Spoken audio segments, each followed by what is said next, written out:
behalf of Rohit Lodge, I welcome you all to this celebration of Adyar Day. My name is Dhaval. I am the secretary of Rohit Lodge. Before we commence to celebrate Adyar Day, we'll start with universal prayer. O hidden life, vibrant in every atom, O hidden light, shining in every creature, O hidden love, embracing all in oneness, may each who feels himself as one with thee know he is also one with every other. Shanti, Shanti, Shanti. I will now request Mr. Harshvardhan Seth, Vice President Rohit Lodge, for the greetings of Adyar Day. Hello, good evening. This is really a special occasion for all of us. On behalf of the Rohit Lodge, this whole program is conducted, and we have got together this evening to celebrate 17th February day, that is known as Adyar Day. So it is a celebration of Adyar Day. We are very proud to know about the history of the celebration of the Adyar Day. Today, I greet all those speakers and also the members who have joined in this e-meeting from all over Gujarat, Mumbai, Orissa, and also Tamil Nadu. That means this is the meeting, a kind of celebration when all the members from different parts have a kind of special joy in listening to all the 3 and 4 lectures today, brief lectures. What the importance of 17th February is and the incidents that took place on 17th February. It is the birthday of Charles W. Leadbeater. It is the day of the passing away of very revered J.Krishnamurti ji. And also we know that Col.Olcott also passed away, and in his memory we celebrate 17th February. We also remember Giordano Bruno, who sacrificed his life for the truth. So that is in the 16th century. The history is very known to all of us. So with the again welcoming all of you, I request the organizers to continue with the main program. Thank you very much. Thank you, Mr. Harshvardhan Seth, for the greetings of the day. I will now request Brother Shikhar Agnihotri to let us know the importance of Adyar Day. So before we start, I will give a brief introduction about Brother Shikhar. He belongs to Lucknow and he belongs to a Theosophical Society and a Theosophical family also. His mother was a long-standing member of Theosophical Society, and he used to accompany his mother to various cities to attend study camps. He became a member of Theosophical Society in 2008, and he has graduated in nautical science. He is presently residing and volunteering in Adyar administration office along with his wife Catalina. During the time of Corona, they have started a YouTube channel called PragyaCSstudio to take theosophical teachings in simple manner to as many as possible. So we'll now listen to Brother Shikhar Agnihotri for the importance of Adyar Day. Hello everyone, Namaste, good evening and hearty greetings on this auspicious and inspiring Adyar Day 2021, which has become synonymous with warmth and love among all the members of the Theosophical Society worldwide. is strengthening the bonds of friendship by bringing us closer, even during these challenging times of physical distances due to COVID 19. And I would like to thank Rohit Lodge, Gujarat Federation, and especially Sister Varsha Patel, President of Rohit Lodge, for giving this opportunity to share few thoughts about Adyar and Adyar Day. That too from Adyar, as you can hear the chirping of the birds in the background. Talking about Adyar and Adyar Day is really special this time because earlier, whenever I used to visit Adyar, it was during the international convention. And I assume that every member who visits Adyar during the convention gets that feeling at the time of leaving Adyar, the feeling to stay a bit longer, so as to breathe in the essence and the presence of Adyar within our own limited existence. And as if a dream come true, the turn of events took place and I find myself living in Adyar for the past 2 years. So I feel all the more excited and responsible to share with all something about Adyar Day and Adyar, although in a limited duration of few minutes. We all know that Adyar holds a very special place in the heart of every theosophist, and it has its reasons for that.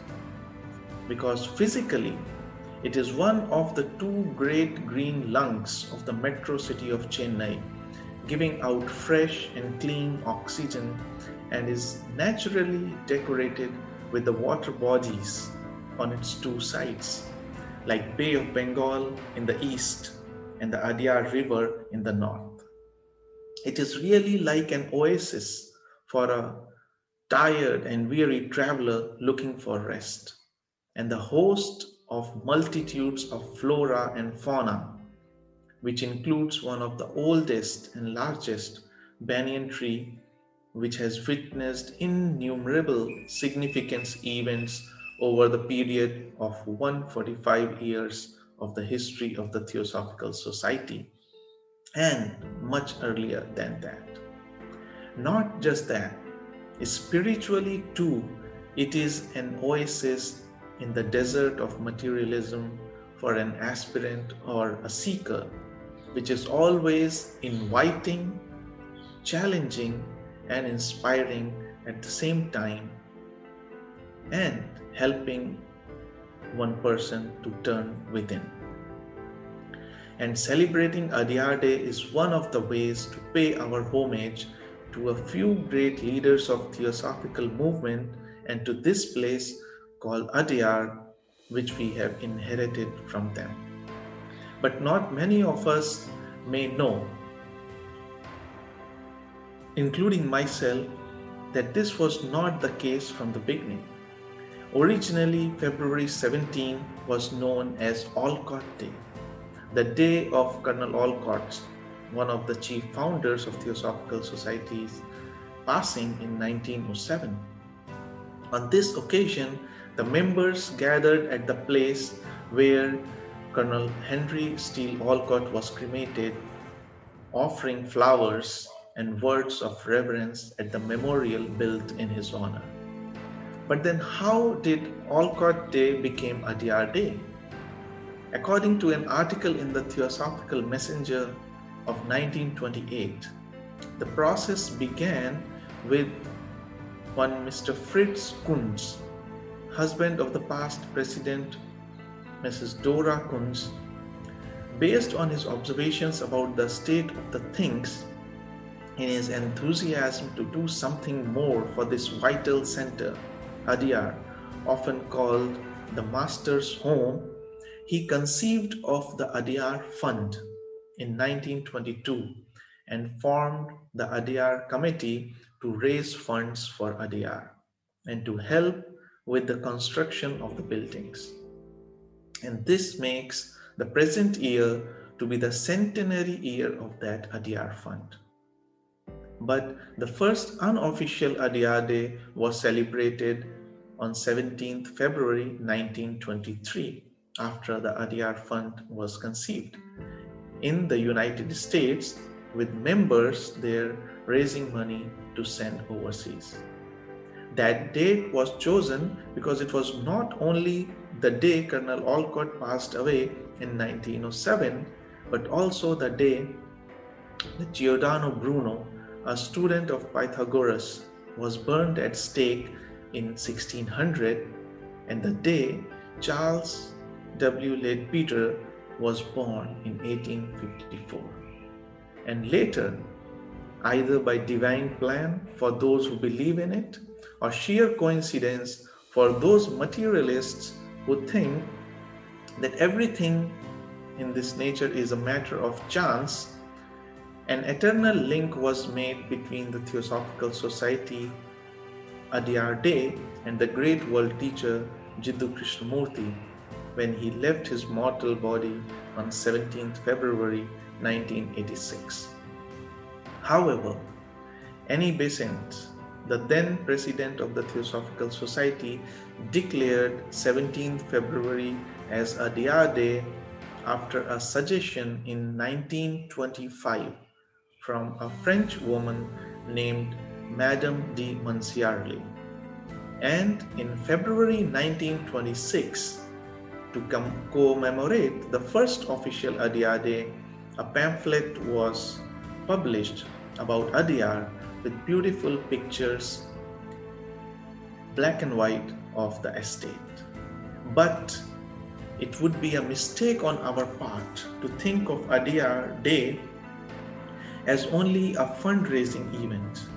On the contrary, it is a day to remember and give thanks and gratitude to those who walked before us, who dedicated their lives to theosophy, and who gave us the very special gift of Adyar. No doubt that material help is important and welcome, but more precious than that is the goodwill and good thoughts of the members and the benefactors all around the world directed towards Adyar and to each other, especially in this time of global challenge.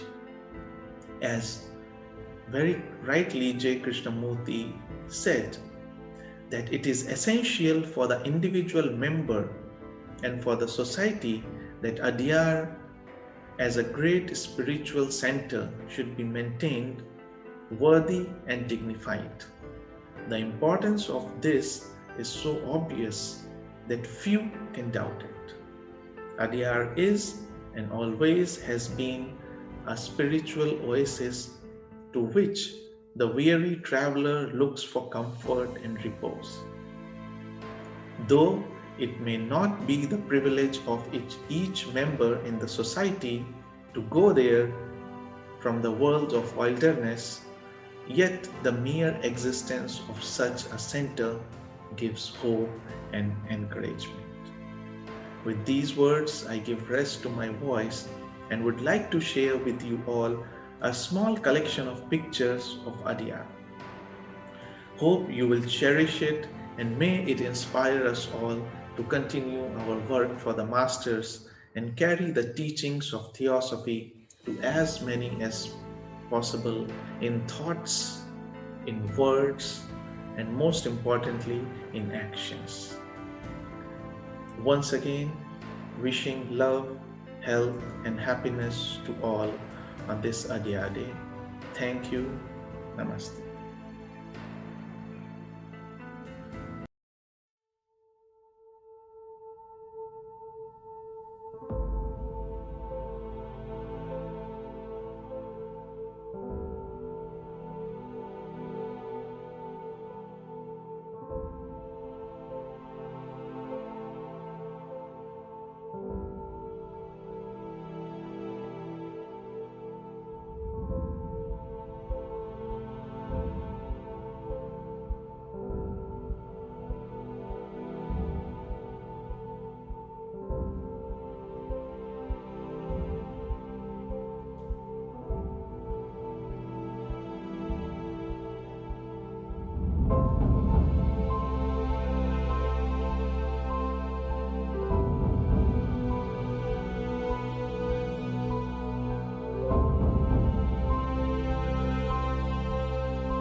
Thank you, Brother Shikhar, for letting us know the importance of Adyar Day.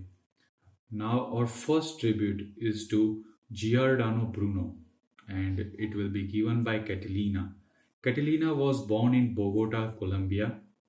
She has a degree in Hispanic literature and post degree in cultural management and a master in education. She has worked as a primary and secondary teacher and also a university lecturer. She was in touch with theosophical teaching since her childhood and she became a TS member in 2006. She gives lectures and coordinates study camps and events. She was a member of General Board of Colombian TS for some period. She is also the editor of Colombian TS magazine. From 2019, she has been working at Adyar Theosophical Academy ATA. So, Catalina, over to you.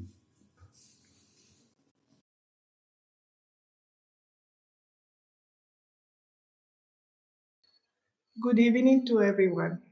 A special greeting full of gratitude from Adyar to Sister Varsha Patel and all the brothers and sisters of the Rohit Lodge, and to all those gathered here today to commemorate this Adyar Day, in which we celebrate the lives of true messengers of theosophical teachings, Giordano Bruno, Ledbetter, Krishnamurti, and Olcott, whose life and work showed integrity, free thought in a Krishnamurtian sense, and who wanted to spread that truth to their contemporaries, becoming torches of light. Sister Varsha very kindly invited me to share today some thoughts on the life of the Italian philosopher Giordano Bruno, who for more than half of his 52 years of life maintain an attitude of true religiosity. The word religion comes from the Latin religare, which means bind with the sacred. And the motto of the Theosophical Society says, there is no religion higher than truth. The search for truth is therefore what should inspire the religious man. However, very few human beings are truly religious and go beyond what the dominant religious or scientific doctrine of their time teaches. Few seek to remove the veils behind which eternal wisdom hides. Giordano Bruno was one of such men, a spirit of true love for science and religion. He became a Dominican priest at an early age, and also he was later excommunicated by the church. And as ironic as it may seem, it was the Catholic Church in charge of protecting religion and dictating the limits of science at the time that, through its so-called Holy Inquisition, the mean within the Catholic Church, whose aim was to combat heresy, condemned our hero to the scale. He was even persecuted by the Calvinist Protestants, showing that despite trying to be reformers of certain principles of Christianity, Protestant became an equally dogmatic church and closed to deeply revealing ideas such as those of Bruno. Giordano Bruno, born in Nola, Italy in 1548, was burned to death in the Piazza di Fiori in Rome after a long trial that lasted the 8 last years of his life. And after spending most of his life fleeing from one European city to another, Bruno said, all the earth is a homeland for a true philosopher.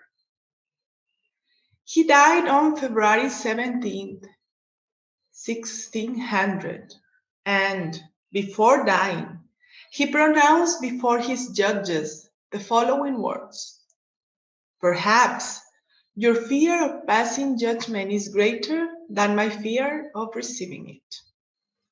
He did not fear death because he understood that life transcends the momentary matter, He was aware of the unity of life. He knew that the body is only a vehicle of the high spirit and that the true purpose of human existence is evolution and its ultimate goal is union with the source.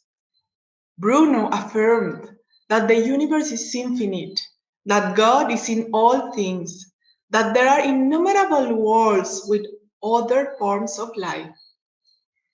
He also denied the core of Catholic doctrines and spoke openly about reincarnation.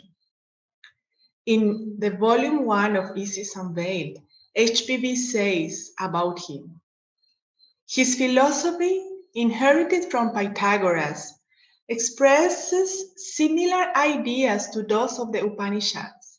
And in fact, Pythagorean ideas were very close to him, not only because of their affinity, but also because Nola, his homeland, was at the time of Pythagoras the center where the philosopher thought. It is even said that in a previous life, Bruno was part of the group of close disciples to Pythagoras. Due to his philosophy, he was persecuted and accused of being an heretic and an atheist.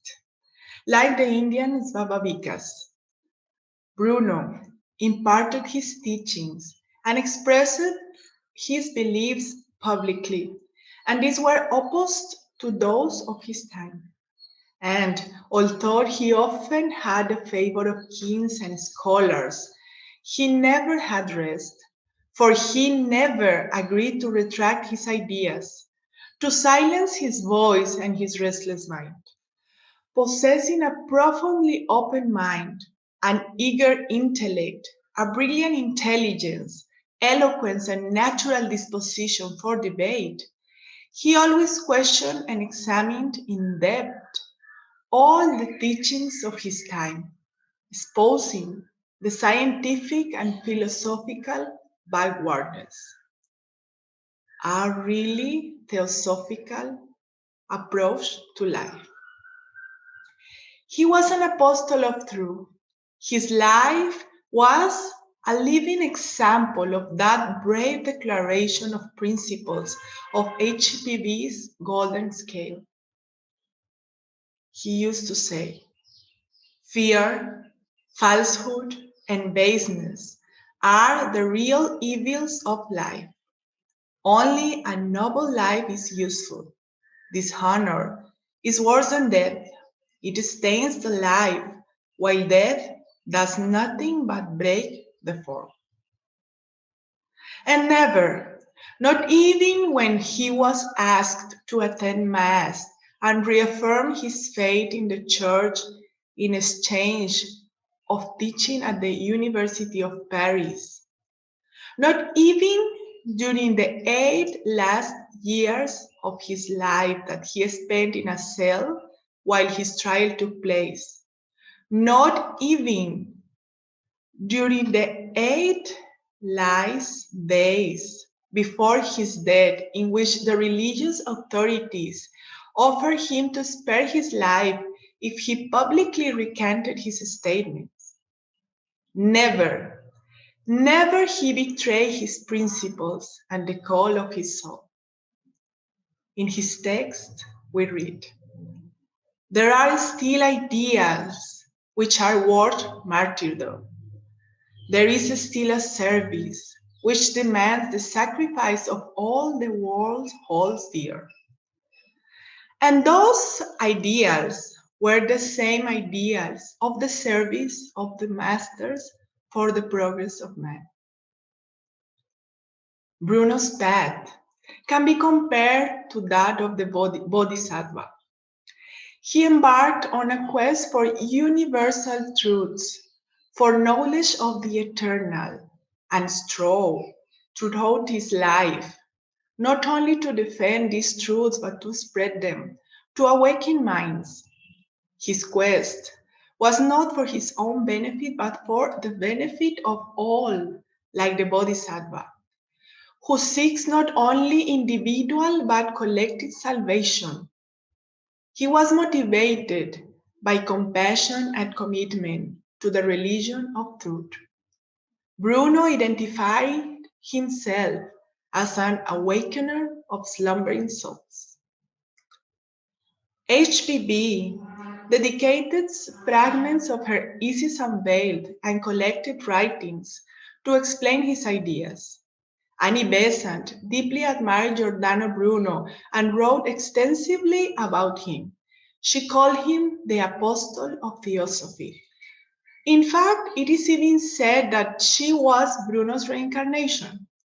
We don't know clearly about that, but what we can say for sure is that the message that Bruno proclaimed in the 16th century resonates in the world in the 21st century. He brought to the Western world of his time the message of theosophy. It is that attitude of Bruno that we must remember in our day-to-day lives. Today, on this Adyar day, the 421st anniversary of his physical death, we do so in a special way. His ideas are still relevant. Looking back at them should make us think about our purpose as students of theosophy and how to fulfill the Dharma of the Theosophical Society. The TS is a center for spreading the ageless wisdom, for combating intolerance, dogmatism, superstition, and fundamentalism, which were, are, and will always be obstacles to man's inner progress. On the day of Adyar, this vibrant center of our beloved Theosophical Society, let us remember that it is from the attitude of an open mind, a pure heart, an eager intellect that we can transform our lives. We must position ourselves as defenders of the truth, as defenders of those unjustly attacked, and have that deep understanding of the principles of Gupta Vidya, which is fundamental to maintain, as Bruno did until the last moment of his life, a brave declaration of principles. I will conclude with his words. No matter how dark the night is, wait for the dawn. Rejoice and remain with integrity. Return love for love. Let us honor these words by making ours a life of integrity, service, and brave declaration of principle. Thank you. Namaste. Thank you, Catalina, for tribute to Giordano Bruno.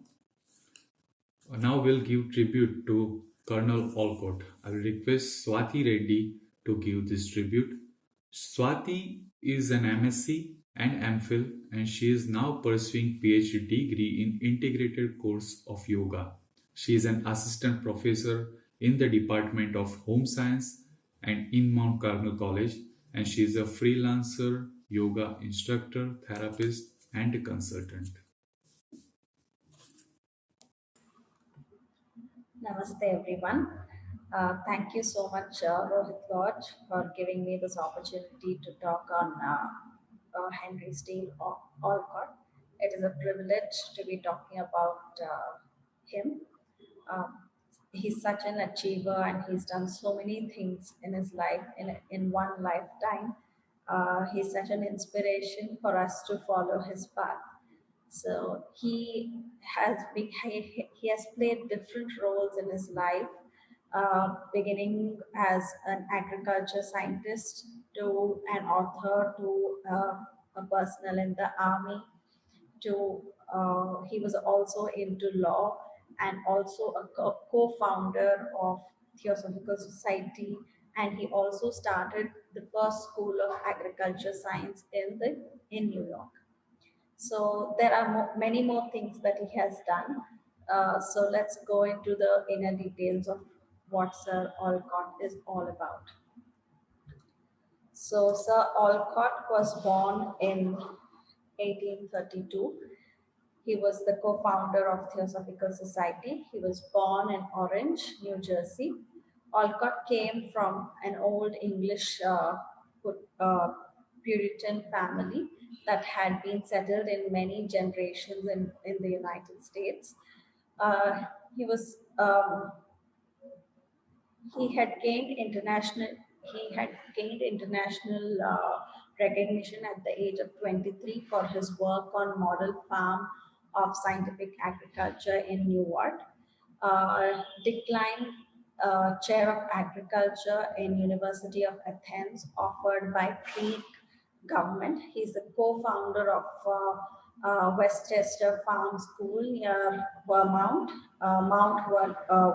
New York, the first American scientific school of agriculture.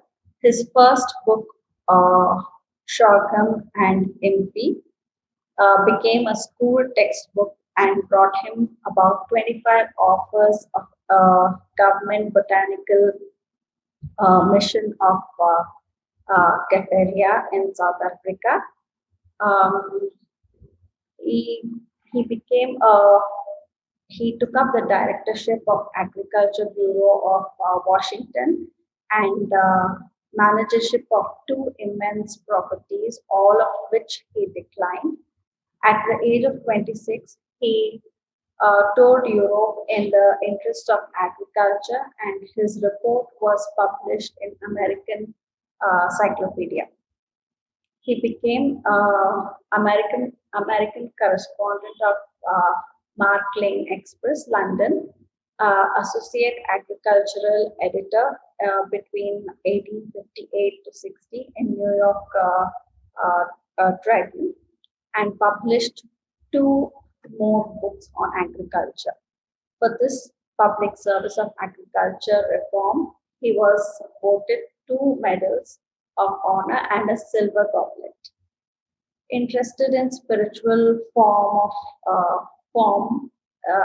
since the age of 19, he reported the psychic phenomenon at Eddy Farm in 1874 for the New York Sun and the New York Graphic. Single copies sold at $1, and 7 publishers contended for book rights. This was published as People from the Other World in 1875. One of the earliest books of uh, psychical research was highly praised by Alfred Russel Wallace in FRS and Sir William Crookes. At Eddy Homestead, he met Helen Blavatsky, and together they threw themselves into defense of a reality of spiritualistic phenomena, where while attempting to purify the spiritual movement of its materialistic trend, he helped Blavatsky with the preparation of her book IS Unveiled. Together, they founded the Theosophical Society at New York on 17th November 1875. He organized the first public cremation in the USA in 1876. In 1878, he is the co-founders moved the Theosophical Society headquarters to Bombay, India. Before leaving to India from the US, the US president autographed a letter of recommendation to Olcott as a US to be part of the US ministry, and from the Department of State of Special Diplomatic Passport, and a commissioner to report to the government upon the practicability of extending the commercial interest in the US in Asia. He held the first Swadeshi exhibit in Bombay in 1879. This shows how interested he was in the Indian activities also. As a president of Theosophical Society, he championed in India, Ceylon, Japan, and other Oriental countries, and he worked on revival of Hinduism, Buddhism, Zoroastrianism, Islam, and other faiths. He stimulated the Sanskrit revival also, which speaks a lot about him. He has worked on all these aspects after doing a lot of study under these uh, backgrounds. He united the sects of Ceylon in the Buddhist section of the Theosophical Society in 1840. The 12 sects of Japan into a joint committee for the promotion of Buddhism in Burma, Siam, Ceylon into a convenient South Buddhist Association somewhere between 1891 and 1895. And finally, Northern and Southern Buddhists thought to join and sign together 14 propositions of Buddhism with a delegation of Buddhists in Hindu temple in Teni Valley. He planted a tree of friendship as the first act of bringing together hundreds of years of togetherness between Buddhism and Hinduism, or among the Buddhists and the Hindus. He founded the Adyar Library in 1886, at which, for the first time in history, the religious teachers of Hinduism, Buddhism, Zoroastrianism, and Islam united uh, uh, to bless a common cause. That is, they all came together to for a common cause to spread the wisdom in each of these religious sects, religious faiths. Through his vision, the principle of autonomous sects with an international headquarters was developed. In 1 year of mesmeric,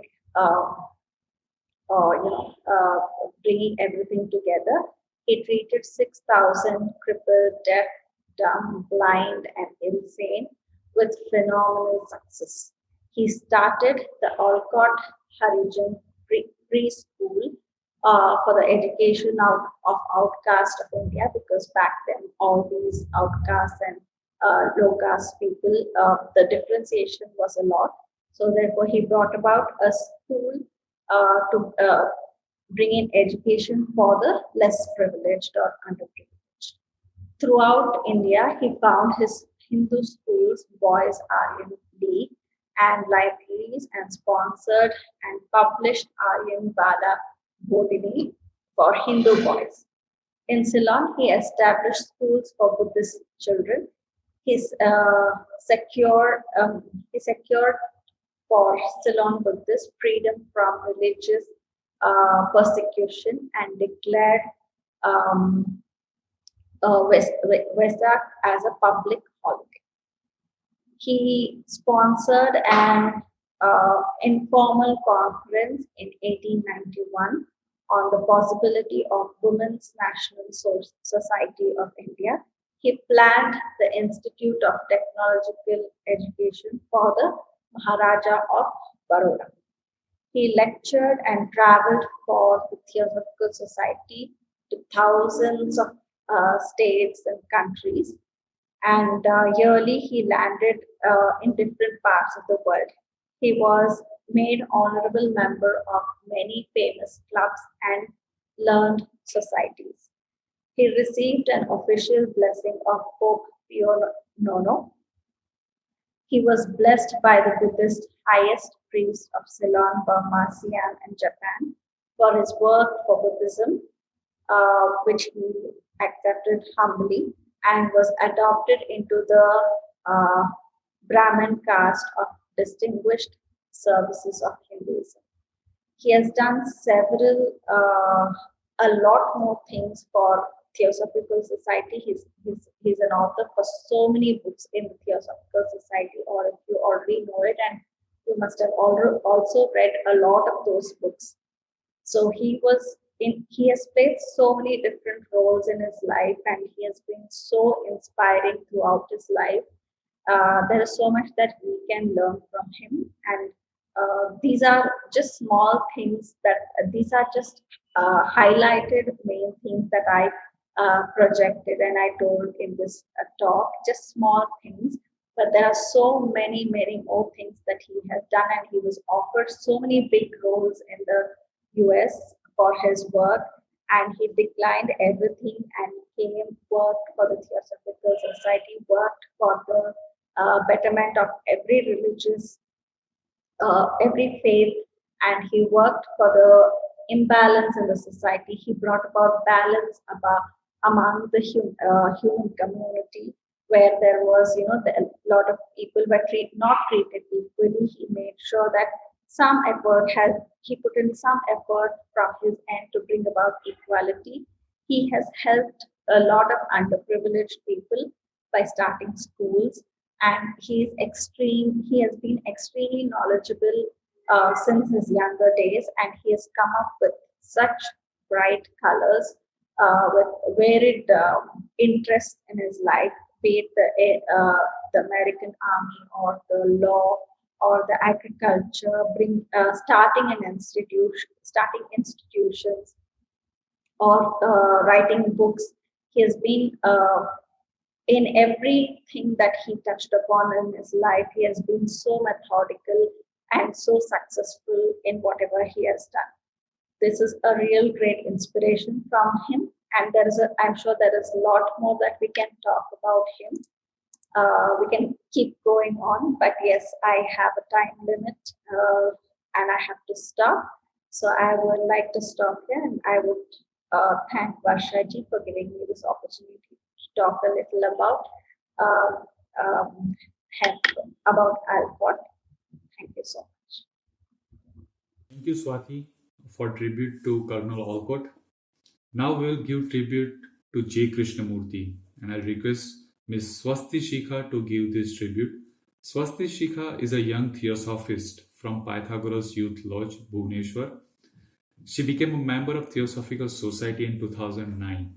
By profession, she is a banker and she is working at Bank of Maharashtra, Mumbai. So, Swastisika, over to you. Namaste to all. Today our topic for discussion is tribute to J. Krishnamurti. So, before going to our topic, I would like to say some brief life history of J. Krishnamurti. So, J. Krishnamurti was born in J. Krishnamurti was born in 1895, and he was born in Chennai. He was the eighth child of his parents. As he was the eighth child of his parents, he was named as Krishna, according to the Hindu mythology. Then we all know he was not that rich when he was a child, and he was not also a good student or a bright student. So, as a punishment, he had to stand outside the class for hours and hours.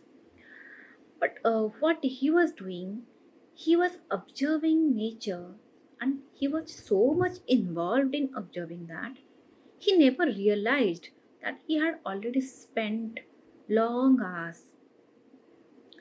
Then, as we know, he was adopted by animation, uh, and after that, his spiritual journey started. He was sent to England for higher studies, and after that, in 1921, he came back to India for spreading the spiritual knowledge and spiritual ideas. He was named as Alkeon by Leadbeater because Leadbeater was able to see his past lives, so he named him as a star. J. Krishnamurti died in 1986. So this was the brief life history of J. Krishnamurti. But thing is that tribute. What tribute we can give to J. Krishnamurti? What tribute we can give? Can we hang a photograph of J. Krishnamurti on our wall? Can we visit the centers of Krishnamurti Foundation? Or can we read the books of J. Krishnamurti? Or what else we can do for spreading the knowledge of, or what we can do? We can learn, we can follow, or what we can do. It's a matter, and it's a matter of question, and the question is up to us what we can do. So, what I would like to say here, the philosophy of the J. Krishnamurti, I would like to discuss so that we can understand his philosophy, and this will be the real tribute to such a great philosopher. First, he never wanted someone should consider him as an authority. He never wanted to be treated like a guru or a master. What happened mostly when we go to a guru or a master, first of all, we try to follow that person rather following his teachings. So when we follow a person, we do not understand, we do not able to question, inquire, we blindly follow what J. Krishnamurti never wanted. He sometimes what happens, someone came to him and asked him, uh, does God exist? He said, uh, let's inquire, let's inquire together.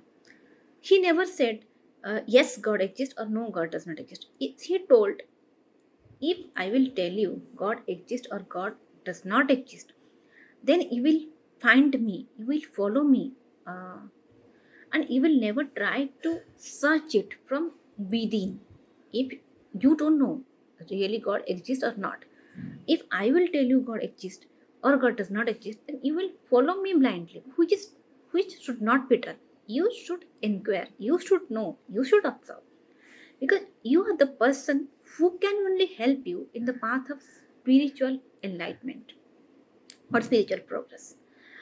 So he said, telling yes or no is much more easier than thinking, questioning, asking ourselves. This is much more important. Thinking. Then he said, teacher is not the teaching. Teacher and the teaching are two different things. Exactly what we have already discussed. Teacher is the person who gives us the teaching, who can show us the path. But he cannot walk in the path for us. But we have to let the path. We have to walk in the path. So we have to understand. For example, if uh, I will only follow J. Krishnamurti, I will hang the pictures of J. Krishnamurti, then it's no point, like I am just following him blindly. But if I will follow his teachings, then I will able to understand the teachings, understand the meanings, which is much more important for it, and which is much more important for my spiritual progress. Then he talked about nature is you. When one loses deep, intimate relationship with the nature, then the temple, mosque and church become important. ये यहाँ पे he is saying कि if some person, so for example, when we feel frustrated, when we feel unhappy, when we feel sad, if we go to if we go to nature, nature can heal us. For example, if I'm feeling a severe headache, for example, I'm just giving a daily example, uh, and I'm not feeling good. When I go to the seaside, seashore, and I sit there in the beaches, what I feel relaxed, composed. Uh, if we will go to the plants, if we will see the plants, animals, flowers, we feel relaxed, we feel happy. We know how our life is overburdened by stresses and all. And if we go to nature, we will feel the nature. And he said, the nature is you. You are the nature. Then he said, with unlearning, conditioning disappears. Unlearn to learn, he said. That means what? Uh, Something is happening around me. For example, a child is watching her mother scolding the maid who is working in her house. So what happens after some time when the child becomes a man? What he does, he started scolding also the maid, because he thought what my mother was doing, that was correct, because maids are to be treated like this. Then he started scolding them, but which is not good. These are the scratches what we have to remove from our mind, what we have to unlearn. So he said, when all these kind of things are coming in your daily life, you must learn how to unlearn, how to remove these scratches. Our memory is limited. If you won't able to remove all these scratches from our mind, then we won't be able to learn new things, which is much more important, learning good things and new things. So he said, unlearn what is around you and not correct. Then you can remove all the scratches from your mind and learn good things. Then he said about balancing. So what happened? All about a story. A man from a cold country visited J. Krishnamurti. Uh, he was a very learned person. He was a scientist. He was having also a very happy family. Uh, he came to J. Krishnamurti and asked him, I am very happy in my life. I am rich as well. I don't have any financial issues. I don't have any emotional issues. Nothing is there. But I want to see God. That's why I left my country, I left my family, and I came over here. So he said, my life is totally balanced. So J. Krishnamurti asked him, uh, what do you mean by balancing? If a person is happy, if a person is rich, if a person is successful, does it mean he is balanced? Or if a person is frustrated, does it mean he is not balanced? What do you understand by balancing? He replied to that person, balancing is not a matter to be judged by frustrated or by successful. To fit into any norms is not balance. Responding according to the demand of the society is not also balancing. So, balancing is non accusativeness. According to J. Krishnamurti, balancing is something which is non accusativeness. What we do in accusativeness, we try to gather desires to have something, try to gather which is gathered in the mind. And after that, we try to only take, and take. There is no giving. And when you see a balance machine, there is a give and there are two sides. And if both the sides are not equal, that machine is not balanced. So our life will not be balanced if both the sides are equal. If the give and the take both are not equal, then we won't be able to balance our life. So then he said, one thing he said, whatever you want to ask yourself. Asking is good. He said, asking is good, but asking others for the solution is not good. For example, suppose someone is asking for someone else for career progress, what career suggestions. He said, you know yourself better, and you can know yourself more better, even better. There is a there is an opportunity to know yourself better. So you try and you ask yourselves and experience out of it. Whatever you do, maybe good, maybe bad, maybe wrong, maybe better, maybe the best, learn out of it. You may be treated like a fool, you may be treated like some bad person or a good person, but you have to take the experiences out of it. So this was all the teachings that I have gathered from the J. Krishnamurti. And the last, I would like to conclude with a line of him, that is, the whole of life from the moment you are born to the moment you die is a process of learning. So he said, we have to learn all through our life, all the point of time. And this is the real tribute. If we want, we can give to J. Krishnamurti. And here it's completely, again I say, it's completely up to us what we choose, how we would like to tribute J. Krishnamurti. Thank you. Thank you, Swatisikha, for tribute to J. Krishnamurti. Obviously, we can give the real tribute to J. Krishnamurti by implementing learn, unlearn concept in our life.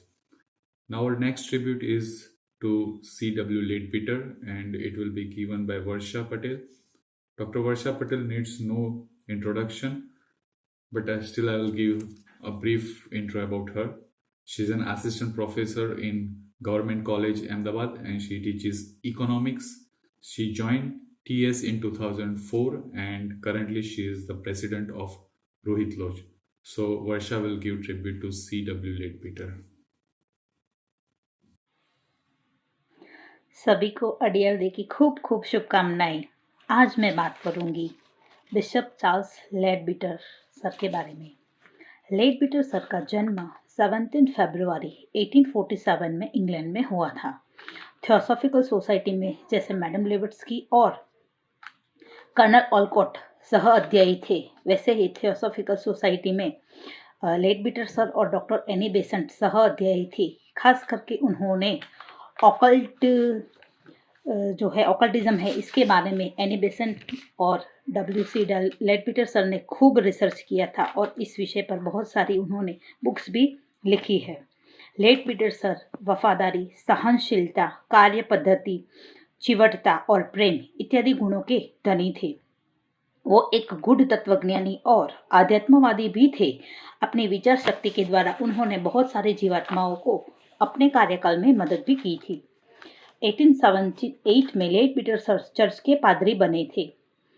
अभी उनको अपने पूर्व जन्मों की स्मृति नहीं थी, पर वो आत्मा की अमरता और ईश्वर के अस्तित्व के बारे में जानते थे और मानते भी थे।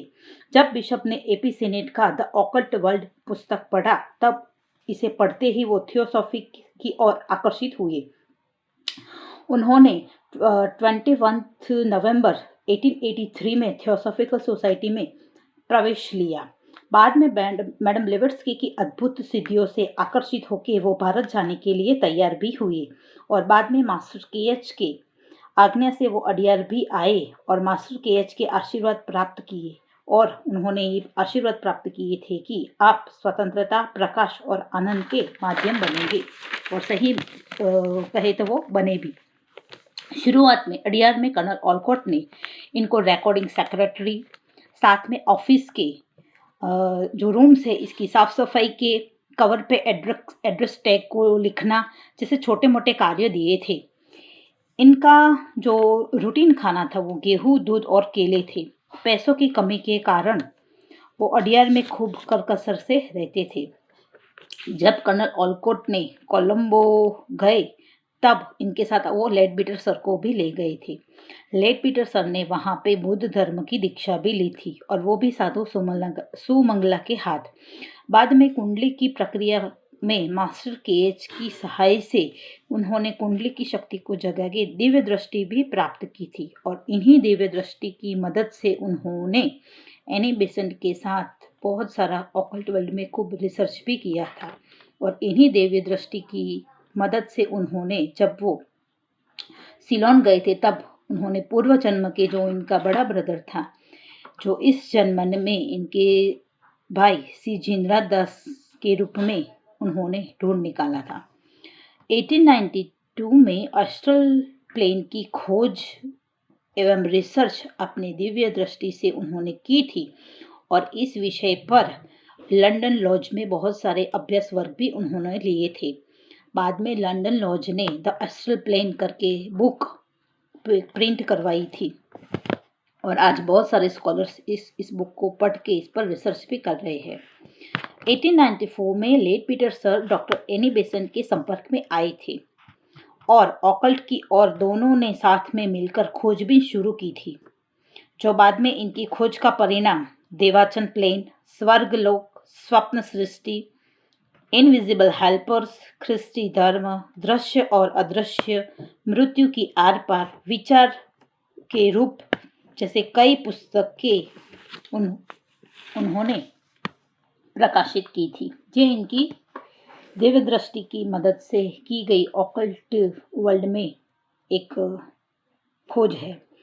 1909 में लेडबीटर सर ने अपनी दिव्य दृष्टि से ही जे कृष्णमूर्ति को भी ढूंढ निकाला था और कृष्णमूर्ति के कई पूर्व जन्मों की तपास भी उन्होंने की थी, जो बाद में लाइव्स ऑफ अल्कियोनी के स्वरूप में प्रकट भी हुई थी।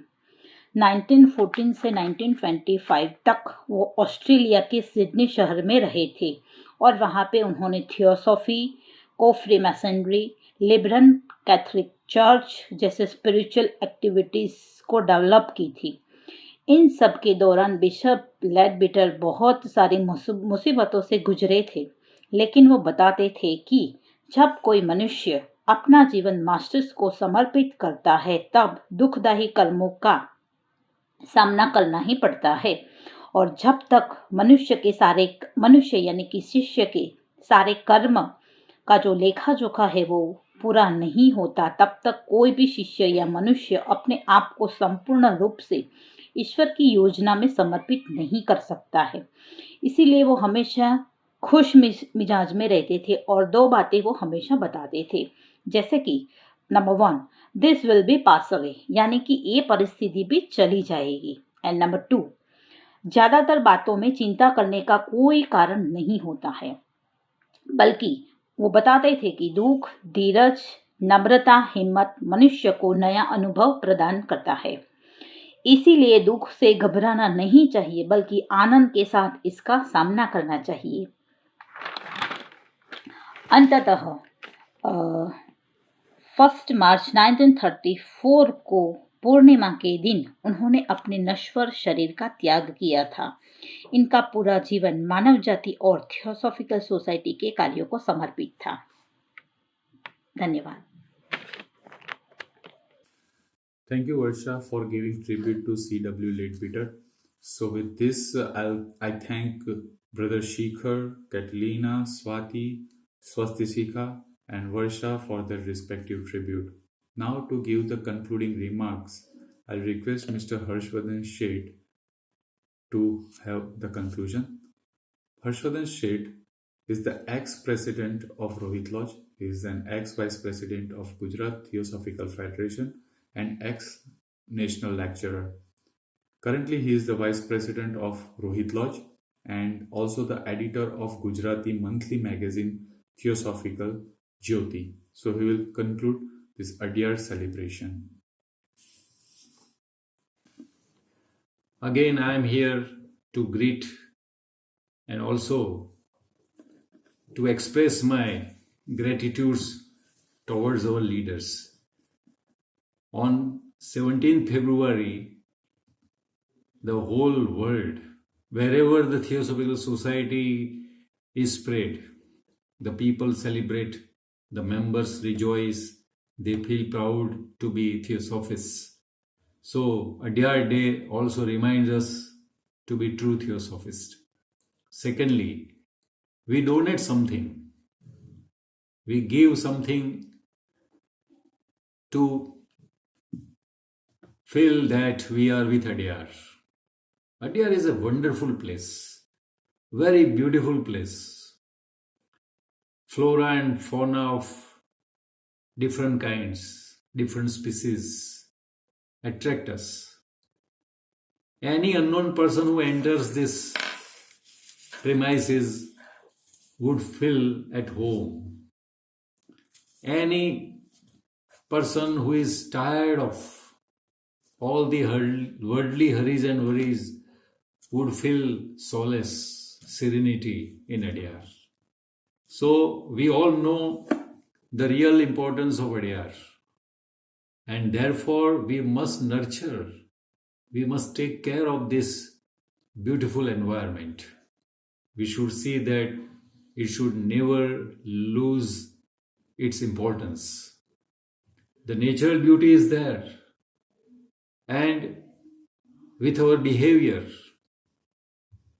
with our very presence there, we feel that it is really the Master's home.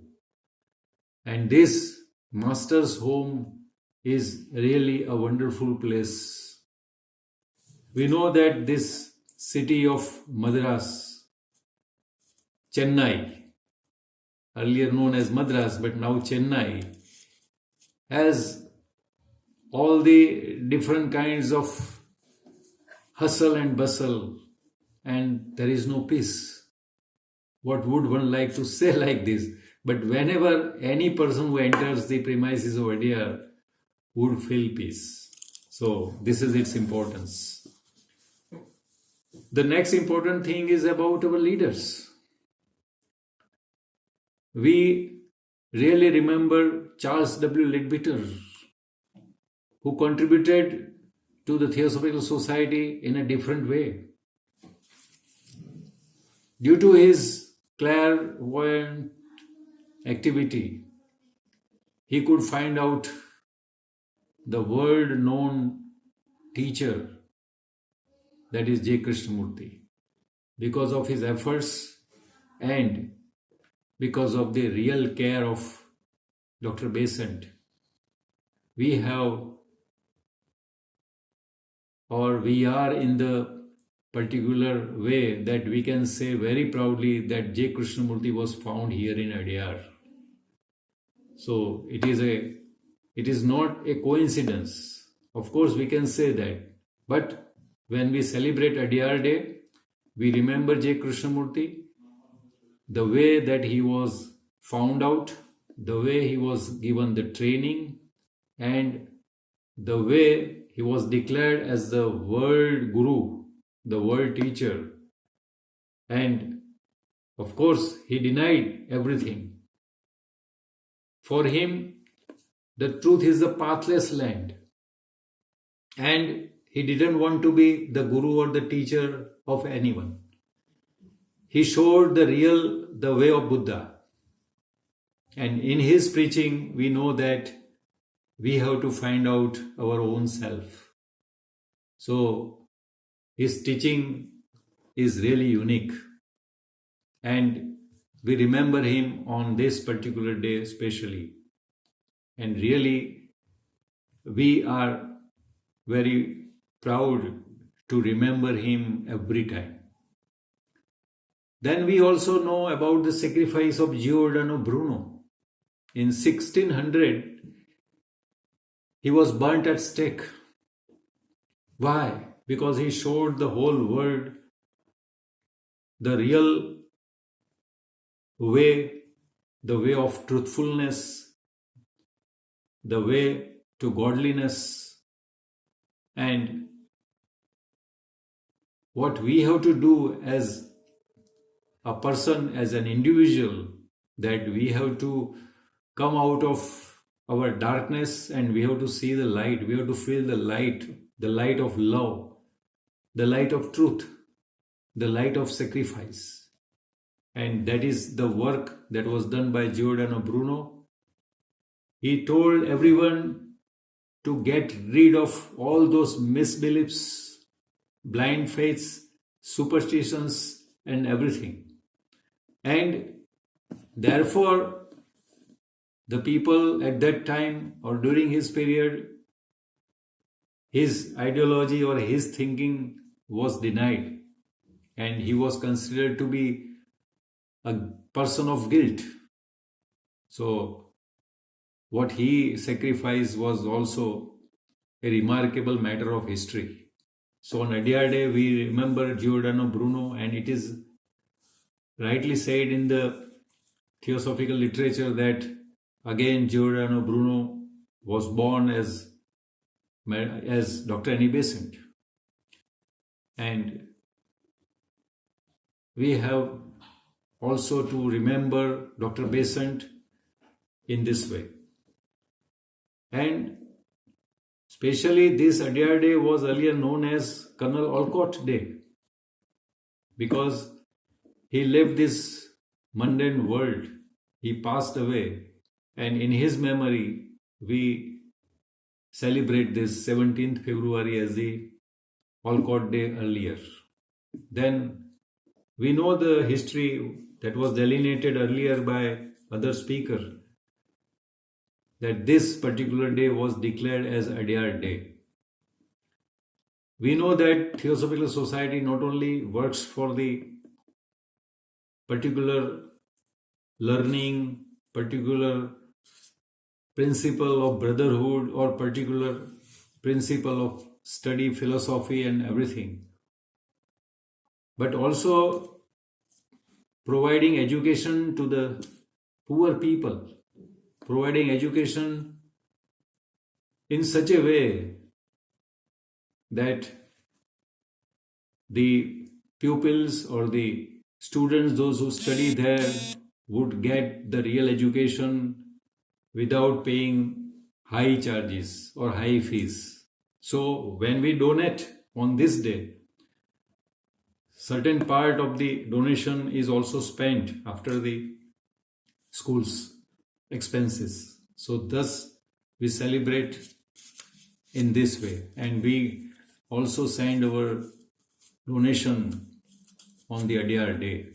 So this is also a kind of remarkable matter for the members to cherish the value of donation. I am very proud to be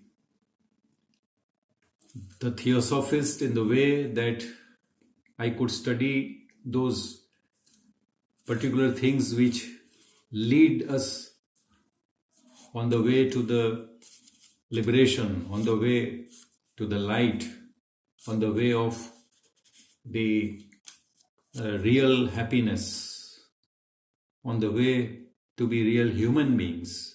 So this is really the remarkable matter, and therefore I feel very proud to be the theosophist. On behalf of the Rohit Lodge, again I thank all those lecturers who have spoken about the different subjects. Shikhar, Agnihotri, Catalina, and also Swathi, Reddy,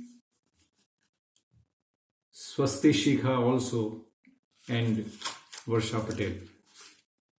I also congratulate Dhaval Seth for conducting this wonderful program today, and this program would remain in our minds for the time to come, and in this way we will have a kind of real joy in our hearts.